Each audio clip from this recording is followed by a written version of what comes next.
the ultimate crime. She did it. She went back to that house and shot her old man in cold blood. With the perfect alibi. I haven't set foot outside this room since I arrived. But when a pushy crime writer teams up with a master of illusion, I love it. anything is possible. Clear your mind of all preconceptions. This is more calculated and evil than we imagined. Murder, mystery, and Martin the Jealous Husband. Welcome to the world of Jonathan Creek. Saturday at 8:10 on BBC One. An early finish to the snooker on BBC Two means there's room for an extra programme tonight, starting now, time travel in Quantum Leap. Missile in the air, missile in the air. BBC Radio News. An American F-16 jet has been shot down. A dramatic reconstruction of the rescue that stunned the world.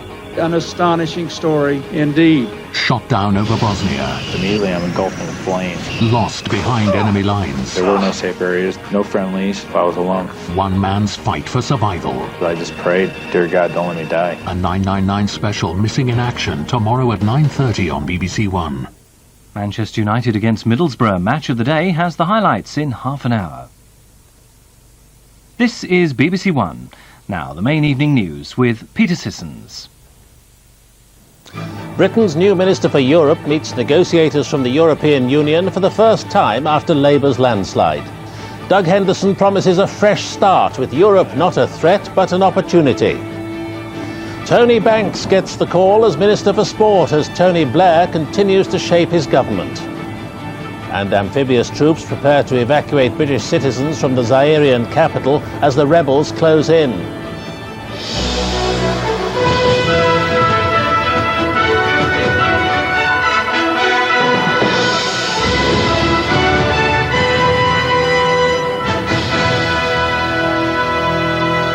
Good evening. Britain today promised its European partners a fresh start following Tony Blair's landslide win in the general election.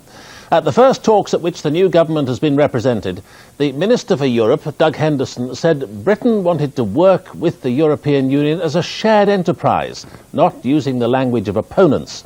And he signalled that Labour would end Britain's opt-out from the social chapter. A likely contender for the Tory leadership, Stephen Dorrell, accused the government of already adding costs to British business and undermining the authority of Parliament. Our Europe correspondent James Robbins was with the new minister as he set off for Brussels this morning. Good morning, ladies and gentlemen, and welcome on board this British Airways flight to Brussels. For Doug Henderson, day one as Minister for Europe meant a very steep learning curve. In flight, he was crammed by top Foreign Office officials on the mind-numbing detail of the negotiations on sovereignty, which he plunged straight into this afternoon.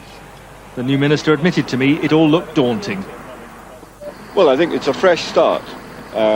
Putting some of the hostility, the unnecessary hostility between Britain and the other nations behind us, looking positive, looking at the things that are really in Britain's interests, and start negotiating in a tough way with other European partners. That talk of toughness was very deliberate, to ensure other countries don't imagine life after the Tories means Britain's simply a pushover. In the negotiating chamber, other governments could hardly have been more welcoming, none more so than Germany's minister. Hello, Steve. Hi, it's Werner Hoyer. Nice to meet you. Congratulations on this splendid victory. Thank you very much. Hope you'll have a good cooperation. As soon as they sat down, Mr. Henderson set out Britain's new stall.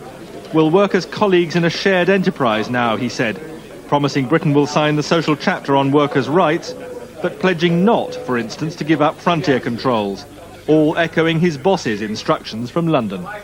Signing up to the social chapter is in the interest of the people of Britain, and making sure we keep our external border controls is a very important national interest. If we focus on those areas where you must say no, we can actually make our voice heard. If we just shout all the time, as the Conservatives did, then eventually people ignore you. Mr. Blair now has a unique opportunity to chart a pragmatic but constructive course for the United Kingdom. No one wants a super state.